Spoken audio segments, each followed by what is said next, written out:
Hai semua, welcome back to Ermiza Ministry. So hari ini kita kembali lagi di pembacaan kita untuk hari yang ke-39. So macam biasa, sebelum kita mula pembacaan kita pada hari ini, mari kita bersatu di dalam doa.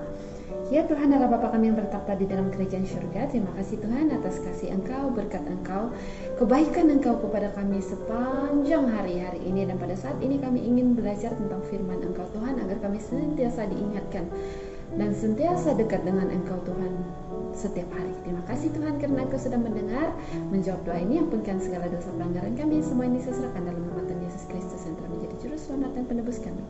Amin. So, jom kita baca untuk hari yang ke-39 pada hari ini. Okay? So,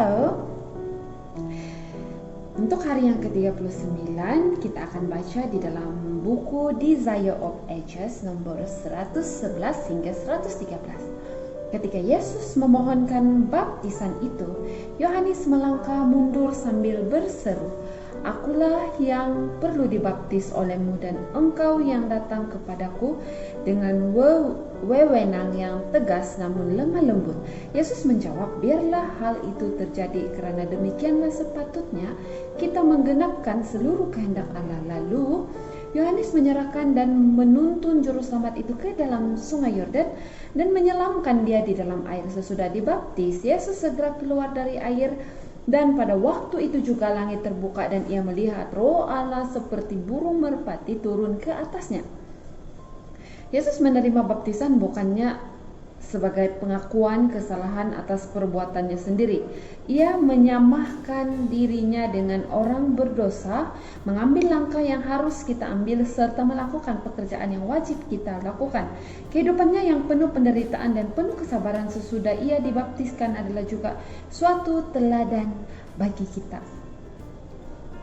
Setelah keluar dari dalam air, Yesus tunduk berdoa di pinggir sungai itu. Suatu masa baru dan penting sedang terbenteng di hadapannya. Sekarang ia sedang memasuki perjuangan hidupnya dalam lingkungan yang lebih luas. Sungguh pun ia Raja Damai, kedatangannya wajib seperti penghunusan sebilah pedang kerajaan yang hendak didirikannya. Itu bertentangan dengan kerajaan yang dirindukan oleh bangsa Yahudi. Ia yang merupakan dasar segenap upacara serta peraturan keagamaan bangsa Israel itu akan dipandang sebagai musuh dan pembinasaannya. Ia yang telah mengumumkan hukum di Sinai dipersalahkan sebagai seorang pelanggar. Ia yang telah datang untuk menghancurkan kuasa setan akan dituduh sebagai Beelzebul. Tidak seorang pun di dunia ini yang telah mengerti akan dia, dan sepanjang masa kerjanya itu ia harus berjalan seorang diri. Selama hidupnya, ibu dan saudara-saudaranya tidak mengerti akan tugasnya, bahkan murid-muridnya sekalipun tidak mengerti akan dia. Ia telah tinggal dalam cahaya yang kekal, satu dengan Allah, namun hidupnya di dunia ini harus dilangsungkannya dalam kesunyian.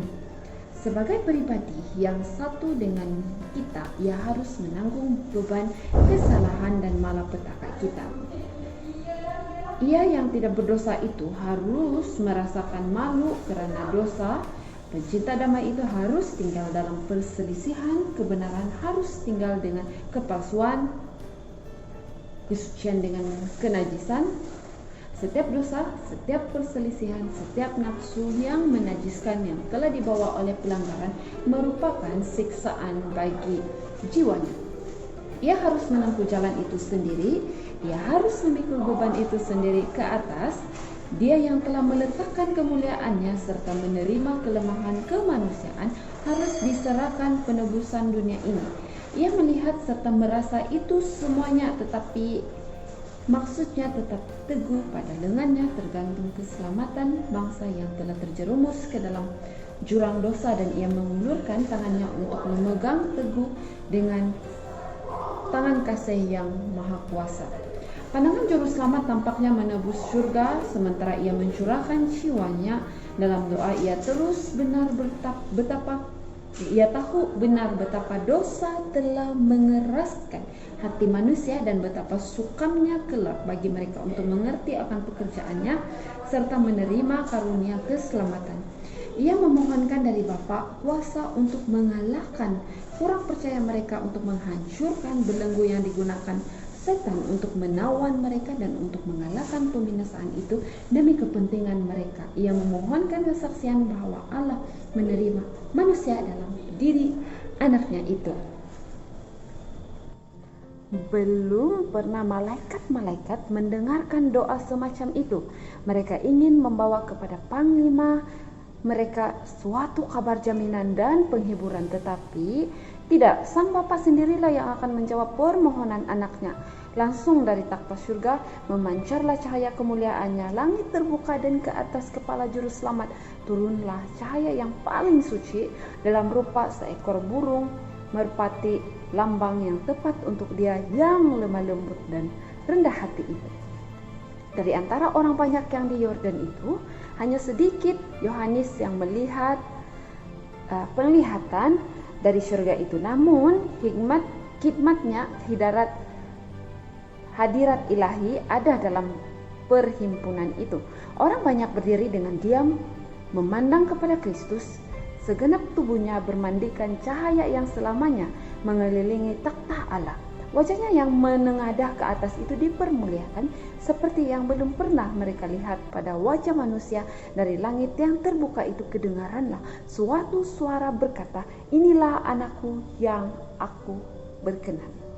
Ucapan pengesahan ini diberikan untuk mengilhamkan kepercayaan pada mereka yang menyaksikan peristiwa itu serta untuk menguatkan juru selamat bagi tugasnya. Meskipun dosa segenap dunia yang bersalah diletakkan di atas Kristus, dan meskipun kehinaan dalam mengambil bagi dirinya sendiri sifat-sifat kita yang telah berdosa, namun suara yang dari surga itu menyatakan bahwa dialah putra kekekalan. Yohanes merasa terharu sekali ketika ia melihat Yesus tersungkur sebagai seorang pemohon, memohonkan keridlahan Bapa dengan berlinang-linang air matanya. Sementara kemuliaan Allah mengelilingi dia dan suara yang dari surga itu terdengar. Yohanes mengenal tanda yang telah dijanjikan Allah. Tahulah ia bahwa penebus dunialah yang telah dibaptiskannya itu. Roh Suci hinggap kepadanya dan dengan tangan yang terancung menunjuk kepada Yesus, ia berseru, "Lihatlah anak domba Allah yang menghapus dosa dunia." Tidak seorang pun dari antara para pendengar itu, bahkan pembicara itu sendiri pun tidak mengerti arti ucapan ini. Anak domba Allah. Di atas gunung Moria, Abraham telah mendengar pertanyaan putranya, "Bapa, di manakah anak domba untuk korban bakaran itu?" Ayah itu menjawab, "Allah yang akan menyediakan anak domba untuk korban bakaran baginya, anakku." Kejadian 22 ayat 7 hingga 8. Maka di dalam domba jantan harus disediakan Tuhan itu untuk mengganti Ishak. Abraham melihat lambang dia yang harus mati untuk dosa-dosa umat manusia. Roh Suci oleh Nabi Yesaya dengan mengambil lukisan itu bernabuat tentang juru selamat seperti anak domba yang dibawa ke pembantaian, tetapi Tuhan telah menimpakan kepadanya kejahatan kita sekalian. Yesaya 53 ayat 6 hingga 7. Akan tetapi bangsa Israel tidak mengerti pelajaran itu. Banyak di antara mereka yang menganggap persembahan korban itu justru seperti orang-orang kafir memandang kepada korban mereka sebagai hadiah yang olehnya mereka sendiri kiranya mendapat berdamai dengan Tuhan. Allah ingin mengajar mereka bahwa dari kasih-Nya sendiri sajalah datang karunia yang dapat mendamaikan mereka kepadanya. Dan perkataan yang diucapkan kepada Yesus di Yordan itu, "Inilah anakku yang aku berkenan," meliputi seluruh umat manusia. Allah berbicara kepada Yesus selaku wakil kita dengan segenap dosa dan kelemahan kita.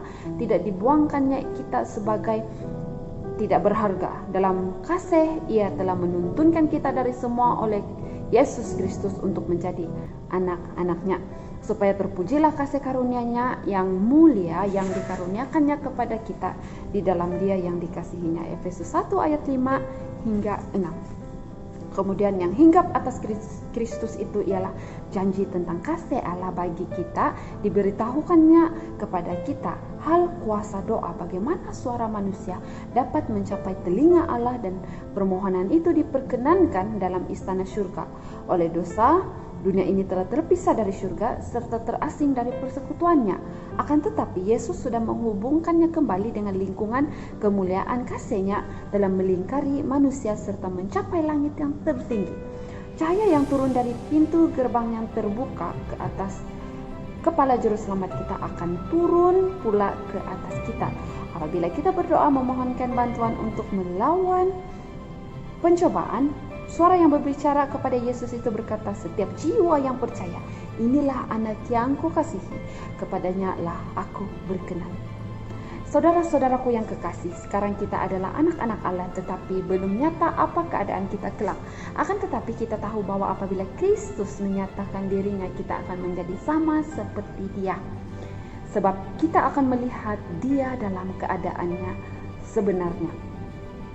1 Yohanes 3 ayat 2. Penebus kita telah membuka jalan supaya orang-orang yang paling berdosa, paling melarat, paling tertindas dan terhina boleh menghampiri Bapa. Sekaliannya boleh mendapat tempat kediaman dalam tempat tinggal yang disediakan oleh Yesus. Inilah firman dari yang kudus, yang benar, yang memegang kunci Daud.